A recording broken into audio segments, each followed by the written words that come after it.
Bonsoir à tous et à toutes et bienvenue à cette conférence qui a été plusieurs fois reportée et que nous sommes heureux d'avoir ce soir à l'École biblique et archéologique française de Jérusalem. Je dis ça pour ceux qui vont la regarder en vidéo, puisqu'aujourd'hui c'est le jour de Jérusalem et donc il y a un certain nombre de gens qui sont dans les rues, notamment autour de la vieille ville, ce qui explique que tous ceux et celles qui voulaient n'aient pas pu forcément venir. Alors je tiens aussi à remercier le frère Younous, qui est le coordinateur de l'archéologie à l'école biblique, pour avoir fait l'effort de donner cette conférence ce soir au retour d'un voyage dans le Negev de 3 jours avec les étudiants. C'est aussi l'occasion de lui rendre hommage puisque grâce à sa persévérance, eh bien, nous avons pu faire cette année, malgré la guerre, malgré les troubles divers et variés, tous les voyages topographiques qui étaient prévus.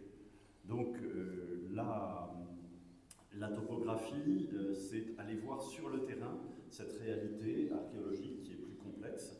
Ce soir, nous allons aller au-delà du champ habituel des voyages de l'EBAF, en tout cas des voyages les plus récents, puisque nous allons rejoindre l'Asie mineure avec une conférence de 45 minutes, puis 15 minutes ouvertes aux questions. Les synagogues d'Asie mineure dans leur espace urbain, tardo-antique et le contexte religieux, à partir de quelques exemples. Alors Younous, merci encore, bon courage pour cet effort que tu fais supplémentaire après ce long voyage. Et puis nous commençons dès maintenant la conférence pour 45 minutes. Merci beaucoup pour l'invitation.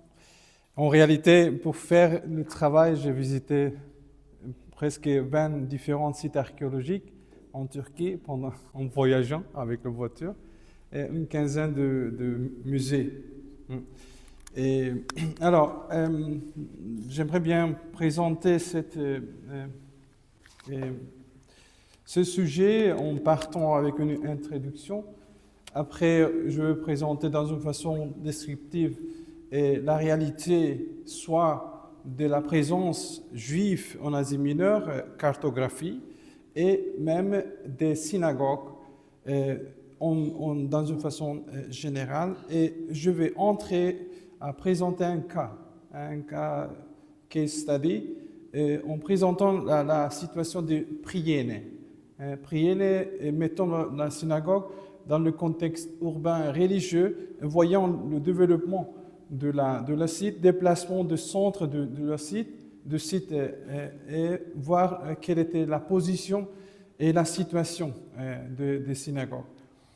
Et, la synagogue, édifice monumental souvent situé au centre d'une ville ou d'un village et fonctionnant comme lieu communautaire et religieux essentiel au judaïsme, constitue l'une des institutions les plus importantes de l'Antiquité tardive.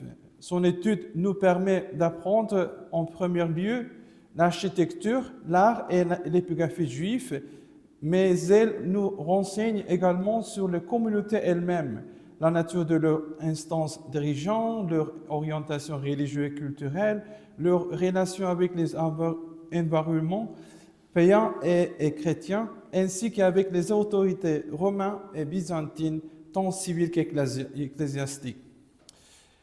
Les découvertes archéologiques réalisées au cours de la seconde moitié du XXe siècle, révélant des synagogues jusqu'alors inconnues, ont profondément modifié la perception que l'on avait de la diaspora juive de l'Antiquité tardive. En effet, la vision antérieure reposait essentiellement sur les impressions fournies par les sources impériales, ecclésiastiques et patristiques. Le christianisme orthodoxe y apparaissait comme triomphant, tandis que les chrétiens non conformistes, hérétiques et les populations non chrétiennes, juifs et païens, étaient au mieux tolérés, mais le plus souvent marginalisés, diabolisés ou persécutés.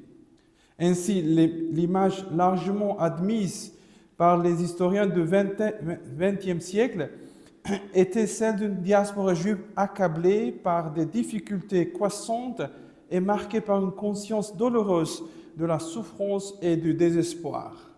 C'était la situation jusqu'à la découverte de Dura Europos et en Syrie 1932 et en Asie mineure, 1962 de Sartre, attira l'attention des chercheurs sur une réalité toute autre. Doura révéla l'existence d'un art juif hautement développé, présentant un vaste programme de scènes bibliques. À Sardes, l'ampleur du complexe synagogal, ses 86 inscriptions, ainsi que sa continuité d'usage jusqu'à 7e siècle, témoignent de son importance, de sa fonction, de sa stabilité dans son contexte urbain et religieux. Au cours des décennies suivantes, une série d'autres découvertes de synagogues dans la diaspora vint enrichir ce tableau. Nous connaissons aujourd'hui 17 bâtiments synagogues assurés et ainsi une quinzaine d'autres dont l'identification demeure incertaine. Avant de mon travail, il y avait des grandes synthèses sur l'ensemble de la diaspora faites par Krabel, Judaism in Western Asia Minor under Roman Empire, Trebilko, Jewish Communities in Asia Minor, et le troisième monographie est Stebnica, Identity of the Diaspora, Jews in Asia Minor in the Roman Imperial Period. Et ce livre a été publié en polonais au début, et c'est pour ça que je n'ai pas connu. Et alors, je suis en train d'analyser pour comprendre bien sa position. Et après, il y a un autre ouvrage très important, Ameling, Inscriptiones Judaicae Orientis Kleinasiennes, une collection complète de toutes les inscriptions disponibles jusqu'alors, avec textes et commentaires relatifs à l'Asie mineure. J'ai utilisé beaucoup cet ouvrage. Après Ameling, on a deux inscriptions provenant de la synagogue d'Andriache, une inscription dédicatoire d'époque romaine précoce provenant d'Adrianuteria et contenant inscription synagogue des Juifs, une inscription funéraire tarde antique de Sébastopolis, mentionnant un responsable synagogal en archisynagogue, une inscription dédicatoire provenant de l'édifice de Sidée, identifié comme synagogue. Je parlerai de ça. Alors, où sont les Juifs? Où se trouvent? Comment on a commencé? Les premières implantations juives, probablement initiées à la fin du IIIe siècle avant Jésus-Christ, se concentrèrent dans deux régions, la Lydie et la Phrygie. Le témoin le plus ancien est Antiquité des Juifs de Flavius Joseph, qui rapporte une lettre envoyée par Antiochus III à son stratège Zeuxis, gouverneur de Lydie. Il y donne des inscriptions concernant l'installation de 2000 familles juives venues de Babylonie dans les forteresses et d'autres points stratégiques stratégiquement importants en Lydie et en Phrygie, et afin de maintenir la sécurité intérieure dans des régions en proie par des troubles. Une autre des instructions évoquent des problèmes de sécurité interne ainsi que des difficultés logistiques ou de résidence des Juifs à migrer. Kuiper, Ergodus, Antosto, Metagagei. Et Joseph nous parle aussi dans l'Antiquité juive 14 et 16 que l'Asie mineure constituait une partie importante de la diaspora et comme on a vu dès l'époque hellénistique, semble avoir prospéré durant les périodes successives. En effet, les sources littéraires, les inscriptions, les vestiges architecturaux que j'ai ramassés pendant le travail, datant de l'Empire, Haut Empire romain et de l'Antiquité tardive, attestent l'existence d'une présence juive et ou des communautés juives, ainsi que leur répartition géographique dans la péninsule au cours de ces deux périodes. Le contexte géographique de cette péninsule comprend les régions des provinces romaines d'Asie, Cilicie, Bithynie, Pont, Galatie, Cappadoce et Lycie, Pamphylie. À l'Antiquité tardive, à la suite de la réorganisation administrative menée par Dioclétien entre 293 et 305, ces provinces furent subdivisées en unités plus petites et regroupées en trois diocèses: Diocèsis Asiana, Diocèsis Pontica, Diocèsis Orientis. L'analyse de l'ensemble des données disponibles pour les hôtes romains montre que la présence ou les implantations juives étaient largement répandues dans toutes les provinces romaines d'Asie mineure, mais que cette dispersion n'était pas uniforme. Dans certaines régions, leur présence était plus marquée que dans d'autres. En réalité, on observe que les Juifs s'établirent principalement dans certaines zones telles que la Lydie, la Phrygie et la Caria, mais aussi dans chaque centre urbain important, qu'il s'agisse de sièges d'assises judiciaires, des colonies romaines, des grandes et petites cités ou encore des zones rurales, comme les hautes plateaux phrygiens, organisés pour la plupart en groupes tribaux. Et on peut voir ici dans la carte, j'ai séparé la Phrygie pour la présence, différentes présences juives, et en rouge sont des données qui sont des traces de l'existence des synagogues. Peut être des inscriptions, peut être des éléments architecturaux. De même, la répartition des matériaux découverts suit le même schéma. Plus la province est vaste, plus la quantité de documents, des vestiges mis au jour y est importante. D'autre part, les données disponibles pour l'Antiquité tardive montrent que même si le nombre de cités livrant des preuves d'une présence ou d'implantation juive a diminué, on observe néanmoins une augmentation et une redistribution de cette présence dans les villes et les villages.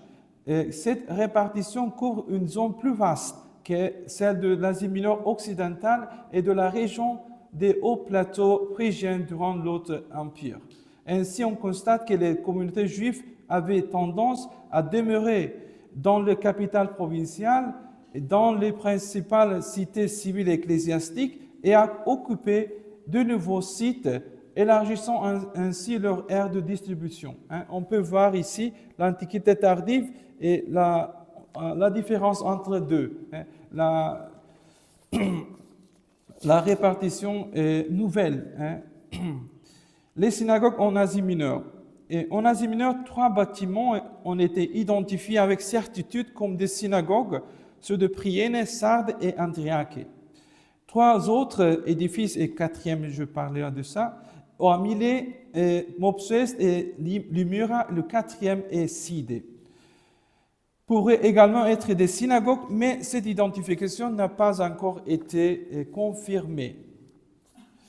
Entre 1895 et 1898, les archéologues allemands mirent au jour à Priene un édifice interprété comme une maison synagogue qui fut identifié une vingtaine d'années plus tard comme une synagogue. Maison église comme une synagogue. Ce bâtiment a été réexaminé plus récemment dans Burkhardt et Wilson, qui ont distingué 2 phases de construction. La première datant de la fin du 5e siècle et après Jésus-Christ, la seconde de la seconde moitié du 5e siècle jusqu'au 6e, début du 7e siècle après Jésus-Christ. Un bâtiment à Milet, partiellement fouillé par des archéologues allemands au début du 20e siècle, a également été identifié comme une synagogue d'époque romaine précoce, mais les preuves demeurent trop ambiguës et la poursuite des fouilles est nécessaire avant de pouvoir tirer des conclusions sûres quant à son identification et à son histoire. Et quand j'étais là, j'avais pu voir l'archive et c'était très intéressant. J'avais lu les journaux de fouilles et c'était très étonnant. On dit 1901 en allemand, il disait on a travaillé 200 ouvriers, rien de nouveau. Une phrase. Et alors, nous dit que dans ce moment-là, ce qui était important était les monuments, et les importants éléments de civilisation. Moi, j'étais très étonné. Je crois vous-même. Et parallèlement, un bâtiment est doté de mosaïques représentant des motifs géométriques et floraux des figures animales ainsi que des scènes de la Bible hébraïque et des inscriptions grecques datées du 5e siècle après Jésus-Christ fut fouillé à Mopsuest en 1955 par Boudet et Bosser.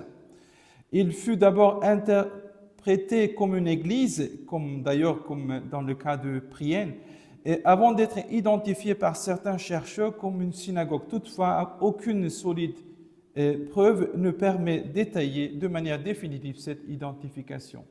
On peut voir des magnifiques mosaïques maintenant dans une situation pénible.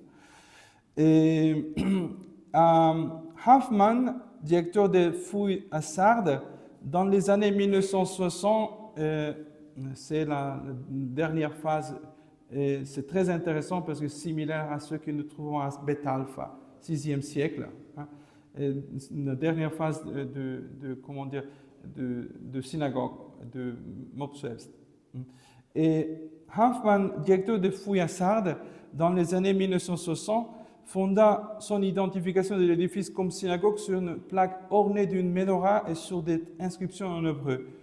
Servant à l'origine de partie du complexe du gymnase et des thermes de la ville, le bâtiment fut ensuite transformé en basilique civile. À la lumière des observations de l'archéologue concernant les données architecturales et artistiques, ainsi que des sources épigraphiques et littéraires, la datation de cette transformation en synagogue doit être située entre le 4e et 5e siècle après Jésus-Christ, période qui correspond également à une phase générale de restauration et de rénovation des édifices urbains. J'ai lutté beaucoup pour démontrer qu'elle était une église, mais je ne suis pas réussi, parce qu'on n'a rien, rien des chrétiens, même une croix, une autre chose. Parce que cette typologie basilicale et avec un altar au milieu, pour moi, était très, très suspect, mais je ne suis pas réussi, de toute façon. Très bien. Et 7 ans après cette découverte, en 2009, la synagogue d'Andréac fut identifiée de la première année de la campagne de fouilles. Lors de son exploration du site dans les années 1960, Burkhardt avait décrit le bâtiment qui serait plus tard reconnu comme synagogue, comme un Apsidenbau, construction absidiale. Ce n'est qu'avec le début des fouilles en 2009 que Nevzatchevik et son équipe purent le dater à 5e siècle après Jésus-Christ, et sur la base d'une chancelle ornée de plusieurs représentations de ménorot et d'inscriptions des donateurs. On peut voir ici Offering of Macedonius, son of Romanus, and his wife Procol, and his parents Romanus and Theodote. Les noms sont typiquement grecs. May there be blessing and peace unto all Israel. Amen. Shalom. Vous voyez, il y a des éléments typiquement qui sont des signes importants pour nous de reconnaître que nous sommes devant une synagogue, parce que la typologie qu'on voyait, c'est basilical, dans ce cas aussi. Et nous sommes dans un contexte aussi de port. Et le deuxième inscription. Et après, 3 ans plus tard, de nouvelles découvertes relatives à la communauté juive de Myra. Le Myra, plaque de marbre provenant d'un chancel, un postule Torah Shrine, ainsi que divers symboles juifs, furent suffisantes pour ouvrir la discussion sur l'identification de cette structure comme synagogue. Le dernier, plus récemment, vers la fin de l'année 2021, à Sidé, l'archéologue Ferishtan Alanyale annonça l'identification d'une structure comme synagogue sur la base d'une plaque représentant une menorah et portant une inscription dédicatoire en grec et se terminant par le mot hébreu Shalom. De futures fouilles permettront de préciser plusieurs aspects de cette structure prometteuse. Et alors, de Sidé, nous avions déjà des inscriptions qui nous permettaient de reconnaître l'existence des synagogues. Et par exemple, Isaac was happily appointed building supervisor of the most holy first synagogue. Ça veut dire qu'il y avait un autre aussi. Et il y avait déjà des inscriptions qui indiquaient l'existence des synagogues essidées, et peut-être cette structure qui a été trouvée par Ferichten Alanyede peut être une des synagogues mentionnées dans les inscriptions. L'ensemble des données littéraires, épigraphiques et archéologiques provenant de l'époque romaine précoce et de l'Antiquité tardive, y compris les éléments discutés et non datés, offrent une image très fragmentaire. La plupart des éléments architecturaux ont été retrouvés en remploi, d'autres sont d'origine inconnue, certains ont toujours disparu et aujourd'hui disparus. Et de plus, nombre d'entre eux ont été découverts furtivement ou simplement enregistrés lors des prospections. Seuls quelques objets ont été mis au jour, non nécessairement en situ, dans le cadre de fouilles systématiques. Cependant, compte tenu de l'intérêt croissant ces dernières années pour les sites anciens et récents de Turquie datant de l'Antiquité tardive, la localisation et la réévaluation de ce matériel grâce à de nouvelles méthodologies critiques, tant archéologiques que de prospection, nourrissent l'espoir de découvrir d'autres bâtiments synagogues à l'avenir. L'examen de la possible présence de synagogues sous les édifices ecclésiaux, phénomène attesté dans plusieurs régions situées hors des Asie mineure. Par exemple, nous avons à Jerash, un exemple, Saranda en Albanie, et nous avons un autre exemple en Yougoslavie, Stobi, et un autre exemple en Syrie, Apamea. Il y a une transformation d'une synagogue dans une église, et j'ai étudié le phénomène pour comprendre si on peut arriver à identifier dans les autres cas aussi. Et en Asie mineure, mais jusqu'à maintenant, on n'a pas des exemples.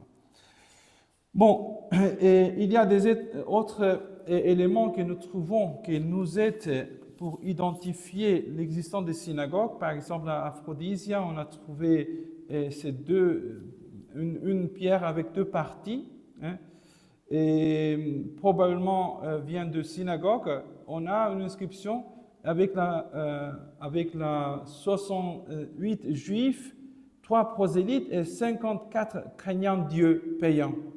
Identifier, c'est une autre conférence pour présenter cette inscription très, très intéressante, très importante, et pour comprendre le développement aussi du judaïsme dans l'Antiquité tardive dans ce contexte d'Aphrodisias.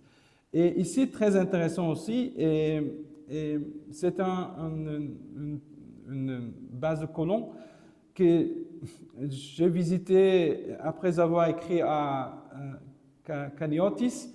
Il m'a dit, il y a dans un restaurant dans le lac Salda et cette pierre, tu dois chercher et le trouver. J'ai trouvé, je suis arrivé. J'espère qu'il n'a pas vendu parce qu'il cherchait de vendre la pièce de pierre si je voulais. Et j'ai dit non, je n'ai pas de l'espace pour apporter. C'était parce qu'il est devenu mystérieux et il voulait vendre à tout coup. Et alors j'étais seulement intéressé pour avoir une vision de ce qui était. Alors il y a un autre élément de Tralles par exemple, et c'est très intéressant, mais aussi un petit peu triste parce que on a une représentation, un dessin de cette pierre, on n'a pas la provenance, on n'a pas la description même de ce pierre. Et il y a plusieurs cas comme ça que nous n'avons pas la possibilité de clarifier leur contexte. Et un autre cas intéressant aussi, et dans ce cas, on a un archisynagogus qui est une femme. Archisynagogus, une femme. Il y a différents exemples en Asie mineure, et c'est un sujet à aborder une autre fois. Et à Iznik, nous avons un autre cas d'une probablement Torah Shrine. Et c'est une inscription et qui est une citation d'un passage de Psaume 135, mais le passage est pris pas de Septuagint, mais a pris des traductions juives d'Aquila et de Symmachos. C'est intéressant parce que c'était une des questions sur laquelle j'ai réfléchi beaucoup, sur l'utilisation même de grec dans le contexte liturgique. Bon, priene. Combien de temps vous aurez? Waouh, maman mia. Comment étudier la synagogue de Priene dans un espace urbain? Il y a des questions méthodologiques. Je vais aborder 3 différentes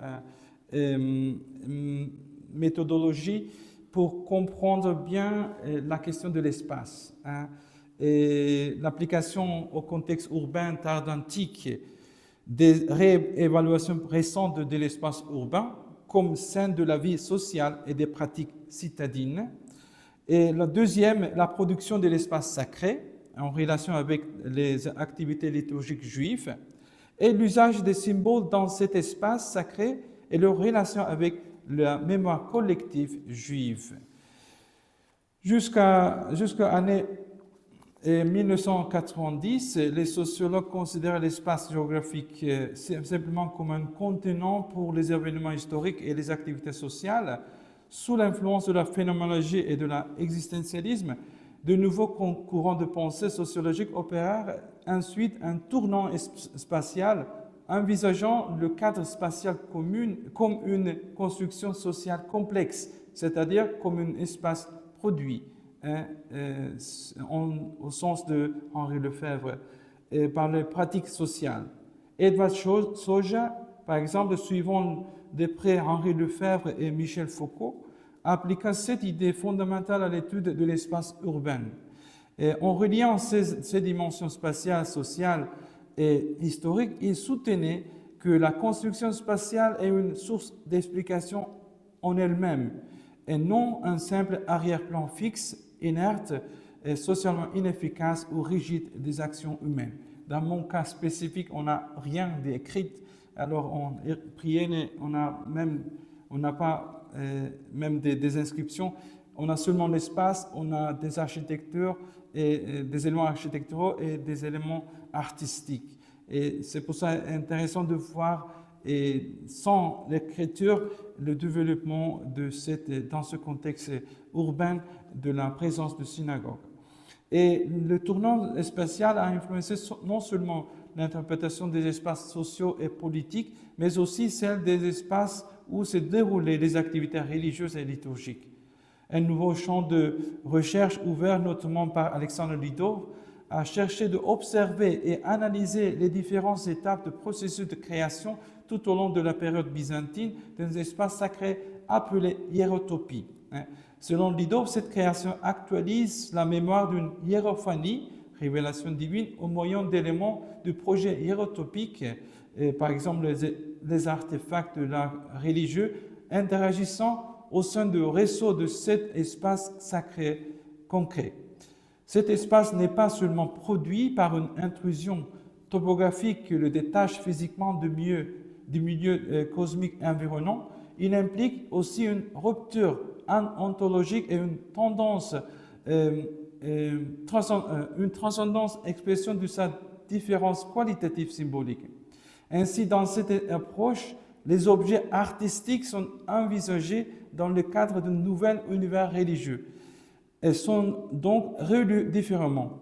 Enfin, un aspect essentiel de la créativité hiérotopique réside dans le transfert de caractère sacré d'un hierostopos originel vers le sanctuaire par l'intermédiaire d'artefacts tels que les icônes miraculeuses ou les reliques de saints. Ce dernier point sera fondamental pour comprendre la spécificité de la hiérotopie juive, c'est-à-dire la synagogue. En effet, les bâtiments synagogaux encadrés et structuraient la rencontre de la communauté avec la présence divine grâce à la production d'une hiérotopie très différente de celle des églises et des autres rituels et activités liturgiques. Cette créativité hiérotopique possède une histoire longue et complexe. Des chercheurs tels que Israël Levin et Stephen Fine soutient que durant la période du Second Temple, la synagogue servait simplement de lieu de réunion pour la lecture communautaire des Écritures et l'instruction.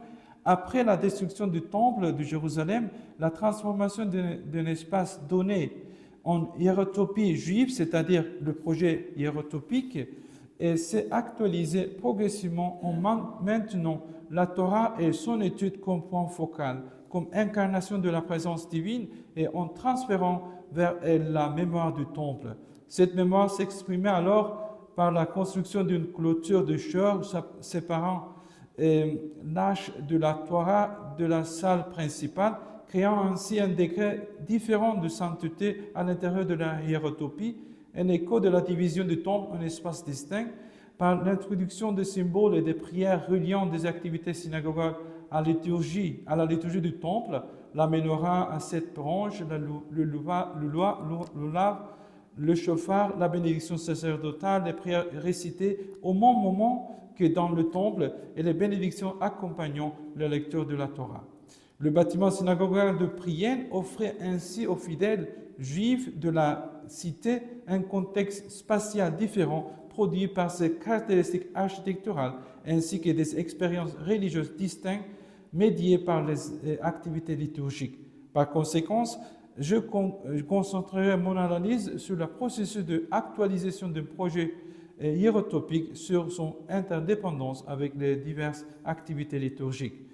Certains symboles religieux, le troisième point, que la menorah est le symbole le plus répandu de l'Antiquité tardive, ainsi que le chauffard, corne de bélier, le lulav, branche de palmier et étroc, etc., reproduits dans divers médias au sein de l'espace urbain et synagogaux, exprimés en rappelant et rappeler la mémoire collective juive. En tant qu'expression d'un savoir, d'une mémoire partagée, ces symboles furent créés et transmis par une chaîne de croyants au fil des générations.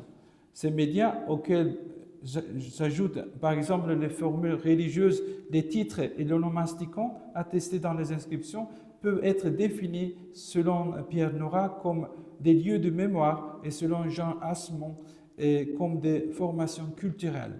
Ainsi, en s'identifiant à ces supports qui fournissaient et définissaient à la fois un sens du passé et d'une inspiration pour l'avenir, les communautés juives formaient des véritables communautés de mémoire.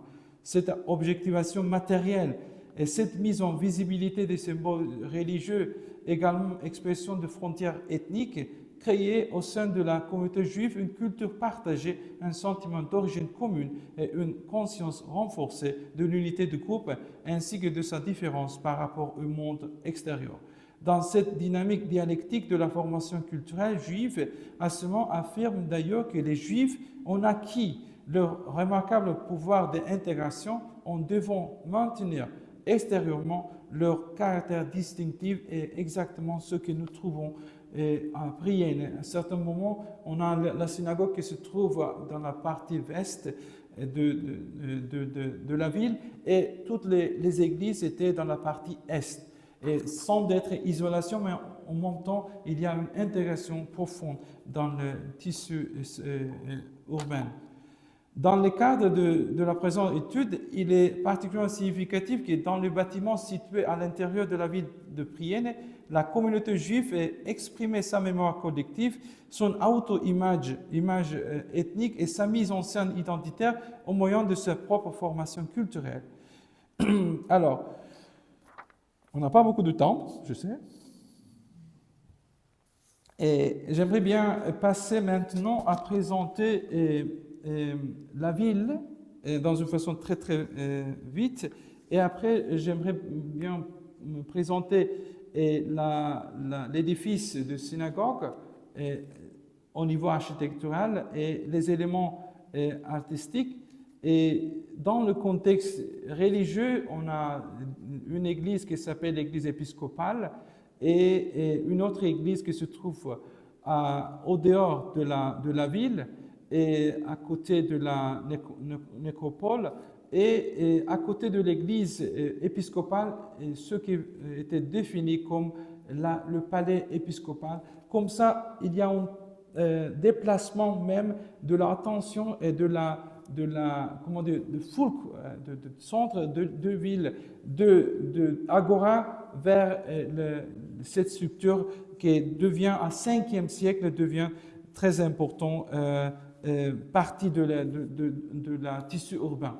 Et la synagogue existait déjà à 4e siècle, si nous acceptons la datation des archéologues.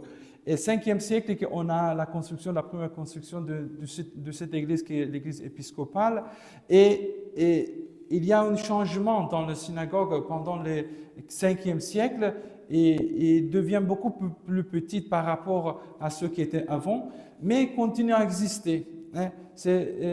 Alors, il y a aussi des graffitis qu'on peut trouver dans l'agora, mais on n'a aucune croix qui se trouve dans la partie ouest de la ville. Et ça nous donne une idée d'une coexistence dans laquelle les Juifs ils ont continué à exister. Ils ont continué à être importants dans la ville, mais en même temps, il y a l'existence d'une nouvelle nuance centre de la ville qui se déplace de Agora vers autour du palais de l'évêque. Ici, on a la ville de Priene. On a différents sanctuaires qui se trouvent, caractérisent cette ville. On a une voie Westgate Street et on a une autre porte qui se trouve à la partie est. La synagogue est située ici, dans la partie ouest de Priene.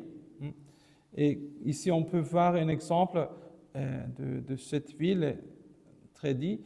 Et on a ici, on peut voir dans le map, dans la carte, l'église épiscopale ici et avec le palais de l'évêque, et la synagogue se trouve ici. Il n'y a aucun autre bâtiment religieux.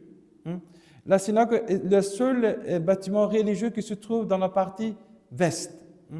Ça veut dire qu'il y a une topographie religieuse qui s'est créée et quand la chrétienté devient la religion officielle dans le contexte de prière. C'est pour ça qu'il est important de voir, on a dit au début, il y a toute une littérature qui démonise, persécute le monde juif, mais en réalité, la culture matérielle nous dit quelque chose d'autre. Ici, la synagogue était partie d'une maison qui s'appelait Prostas Maison 24, devient la deuxième étape. Ils ont créé cette différents stylobates qui, dans une façon vraiment cherchant de mettre au centre ce qui pourrait être l'abside de synagogue Torah Shrine. Et la troisième étape, qui coïncide avec le 5e et au début du 6e siècle, il y a une narthex qui est ajoutée. Et la synagogue devient beaucoup plus petite par rapport à avant. Et tout ce changement arrive quand le christianisme devient dans une façon massive présent avec les deux églises principales et avec aussi des chapelles qu'ils ont construites. On peut voir ici les différents, une chapelle ici, une autre chapelle ici, le troisième chapelle, le quatrième chapelle. Le christianité devient la religion qui a possédé tout l'espace, mais pas la partie ouest.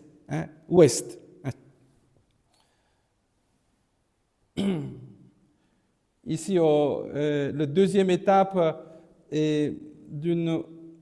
la synagogue se trouvait dans le courtyard de cette maison et on a ouvert une entrée dans la première phase, une entrée de Westgate Street, et toute cette partie ensemble devient synagogue, Et ici, on a trouvé une pierre avec le dessin de menorah qui était visible. Parce qu'avant, on pensait que la synagogue était cachée. Et c'est un contexte minoritaire, alors on doit penser qu'ils sont cachés. Et les nouvelles fouilles archéologiques nous ont démontré que toute la maison, tout le complexe était partie de la synagogue et qui nous donne l'idée de ce qui était visible. En face, il y a des différents magasins qui fonctionnaient pendant l'Antiquité tardive. On continue à fonctionner jusqu'à 7e siècle quand il y avait l'incursion arabe. Et ici, l'entrée au nord, et c'est l'autre partie de l'entrée, et les deux stylobates qui étaient construits la première phase de synagogue, probablement étaient déjà une maison synagogue parce qu'on a des exemples des bâtiments religieux comme Alexandrion, comme un autre bâtiment, le temple dédié aux divinités égyptiennes, qui au début était une maison cultuelle. Alors on peut penser peut-être qu'au début, au IIe siècle, quand la maison fonctionnait, comme maison était déjà utilisée par les Juifs. Mais ce qui est intéressant est qu'ils ont petit à petit, en changeant aussi la liturgie, on a changé aussi les différents éléments architecturaux. En aidant ici, quand vous voyez la stylobate orientant vers Jérusalem, même les deux stylobates ne sont pas parallèles pour créer cette orientation beaucoup plus précise vers Jérusalem. Ici, on a devant Aron Kodesh, il y a une plateforme qui était une des pierres qui était utilisée dans le temple d'Athènes et qui était écrite et qui est réutilisée dans ce contexte. La même chose nous trouvons aussi dans l'église épiscopale. Alors, l'utilisation des spolia, c'est une question très, très compliquée. Alors, on a différentes approches. Peut être des motivations pragmatiques, économiques, peut être aussi des motivations esthétiques et peut être aussi des motivations idéologiques. Alors, soit dans le contexte de synagogue, soit dans le contexte de l'église épiscopale, nous avons l'utilisation des matériaux qui venaient de bâtiments, de temples d'Athènes et qui étaient déjà détruits. Ce qui est intéressant est que dans l'église épiscopale, on a aussi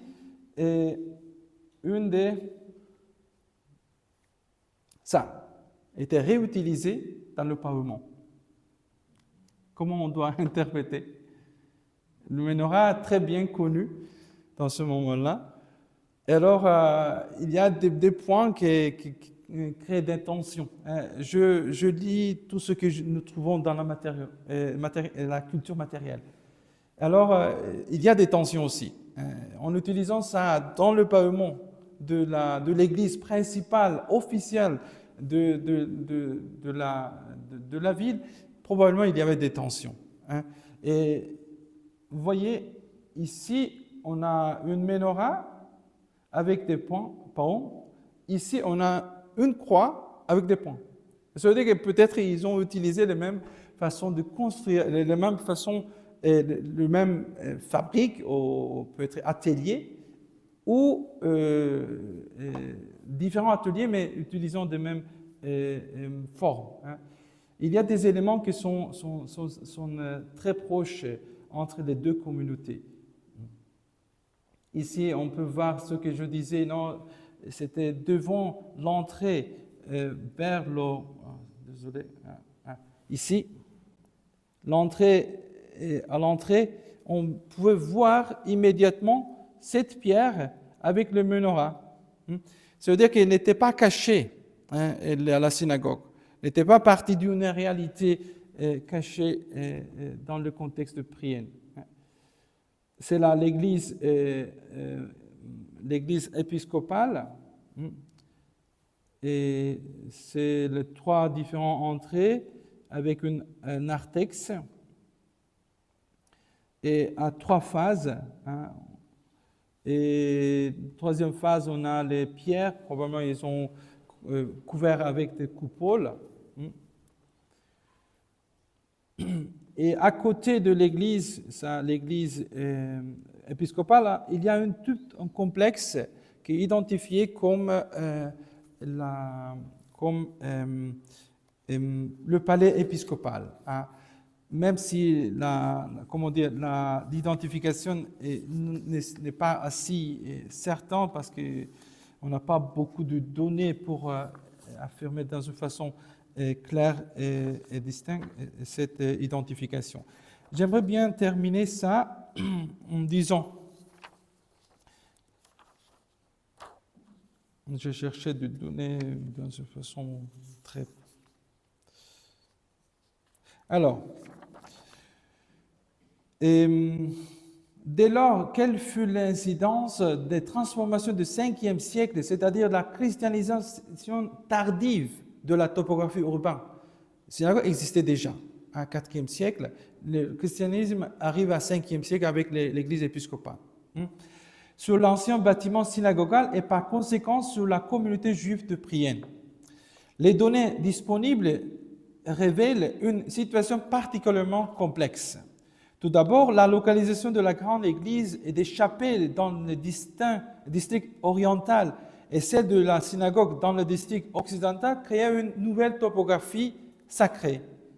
Les traces de graffites juifs et chrétiens ainsi que les symboles retrouvés dans le quartier adjacent, notamment dans les boutiques de l'Agora, et l'absence de toute tentative pour effacer ces symboles pourrait indiquer une interaction positive entre les deux communautés religieuses dans la vie économique quotidienne. Ainsi, l'usage d'un même type de relief en pierre représentant des paons, flacons et marqueurs identitaires, la menorah pour la synagogue, la croix pour l'église épiscopale, et provenant soit du même atelier, soit d'ateliers différents, utilisant le même modèle, peut être considéré un autre exemple de ce contact positif. Il faut reconnaître que tant l'église épiscopale que la synagogue utilisèrent des spolia pour le pavage, provenant non seulement de bâtiments civils, mais aussi des bâtiments religieux, notamment des pierres inscrites issues de grands sanctuaires d'Athéna à Priene. En utilisant des spolia provenant d'un édifice religieux païen, les deux communautés partageaient, elles, une même attitude triomphaliste envers un paganisme dont les temples étaient déjà abandonnés. Cependant, un élément va dans le sens contraire.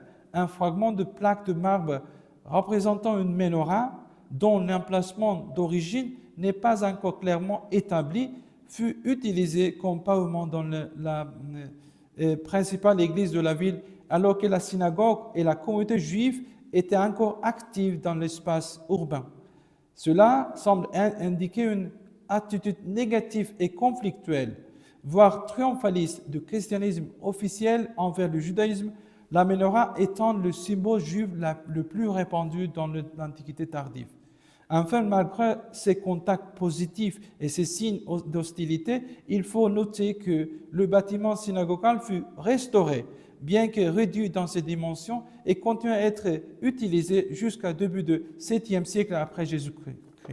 Tout cela témoigne de l'existence d'une communauté juive plus petite, mais néanmoins vigoureuse, capable de faire face aux transformations urbaines et aux tensions religieuses.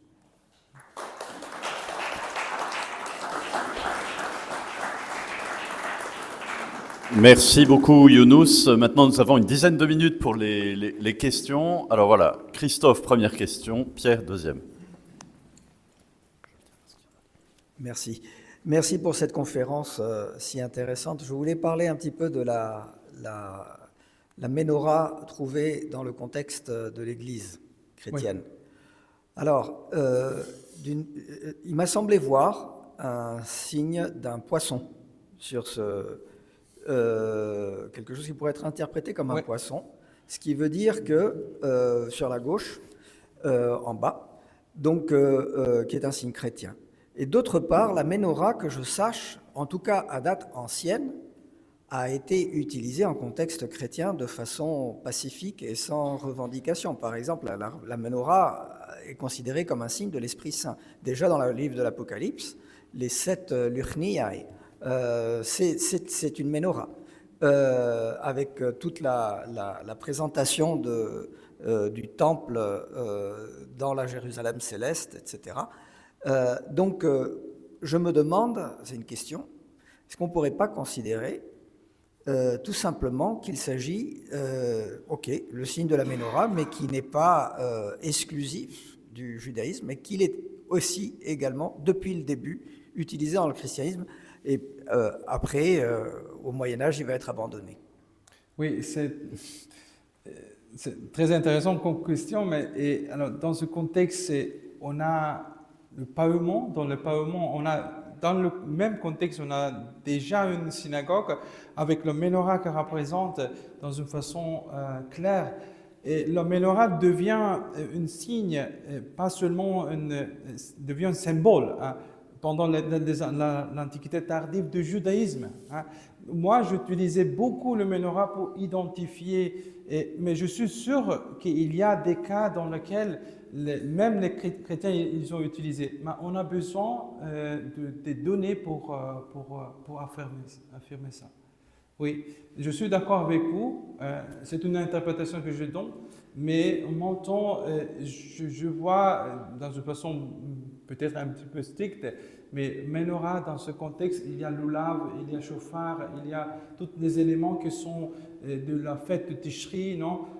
Sukkot et Shavuot, comme ça. Et alors, si il y a seulement menorah, simplement, je comprends, mais il y a tous les différents éléments qui sont beaucoup plus juifs. Alors, Pierre. Merci beaucoup, Younous, pour tout ça. J'ai eu la chance d'aller à Sardes, et de voir cette immense synagogue qui a changé l'image qu'on avait. Merci pour ta conférence. Ça me permet d'avoir une image plus globale. Mais du coup, je reviens sur ça, et à travers cette synagogue-là, qui a effectivement un autel en plein milieu d'une structure complètement basilicale, la question de qu'est-ce qu'on y faisait dans ces synagogues, parce que j'ai cru comprendre au ton utilisé qu'il y avait des questions, des débats, est-ce qu'il y a eu des célébrations sur un autel par des communautés juives, et alors qu'est-ce que ça pouvait être, des sédères ou des choses comme ça, enfin voilà, est-ce qu'on a des idées, des textes par ailleurs, ou d'autres cas, ou des grandes théories à la mode ou dépassées? Oui, j'ai écrit une page entière pour défendre mon idée, mais j'ai reçu une phrase en me disant « il n'y en a aucun signe religieux chrétien ». Pour moi, c'était déjà suffisant pour dire. Alors, normalement, on n'a pas des exemples avec des altars, mais il y a des exemples dans la littérature rabbinique. De toute façon, on a besoin d'une béma pour poser le rouleau de Torah. Et probablement, ça a été pour la fonction de cet altar. Il n'y a pas d'autre possibilité. Alors, l'édifice est synagogal parce qu'on a toutes les inscriptions en hébreu aussi, il y a des mots en hébreu, et menorah. Dans ce cas spécifique, on a menorah, et dans le menorah même, il y a tous les éléments qui sont les éléments attachés aux fêtes juives. Merci, Shams. Est-ce que vous pourriez dire quand même que les inscriptions et les motifs sont des traces, mais ne constituent pas des preuves selon les sites où l'on se trouve, et que sur le plan archéologique, ce qui ne ferait pas débat pour prouver la présence juive, c'est la présence d'un mikvé. Oui. Et on n'a pas de mikvé alors, à Nemira, ils ont identifié comme mikvé, mais j'étais là, je ne suis pas beaucoup convaincu sur la structure de mikvé. Il y a une théorie qui reconnaît à Nemira, cette synagogue, cet édifice qui a été identifié comme potentiellement une synagogue parce qu'il y a des éléments de Torah Shrine. Torah Shrine sont des éléments balustres pour séparer entre la nef centrale et où était déposé la Torah pour faire la liturgie. Et il y a un bassin dans ce contexte. L'unique exemple que je connais était identifié comme une petite mikvé, parce que dans le contexte, ils ont pensé qu'elle était mikvé. Je sais qu'il y a une autre auteur qui a travaillé sur ce sujet et il pense qu'elle était beaucoup plus baptistère que mikvé. Alors, on a encore quelques minutes pour une autre question, une ou deux questions. Lukáš n'a pas posé de questions. La conférence ne sera pas valide. J'ai déjà dit qu'il ne doit pas questionner. Bon, en tout cas, un grand merci d'avoir fait l'effort de venir encore ce soir. Younous, je pense qu'on peut t'applaudir. Et merci pour ce gros travail de coordination de l'archéologie qui est en train de remonter en puissance à l'école biblique. La prochaine conférence sera le 21, puisque normalement il y a 2 semaines entre 2 conférences, mais là ce sera le 21. Et donc on va rester dans la matérialité avec Mathieu sur une question de 2 poids, 2 mesures à la suite de Flavius Joseph. Donc merci encore, Younous, bonne soirée à tous et bonne fête. Merci.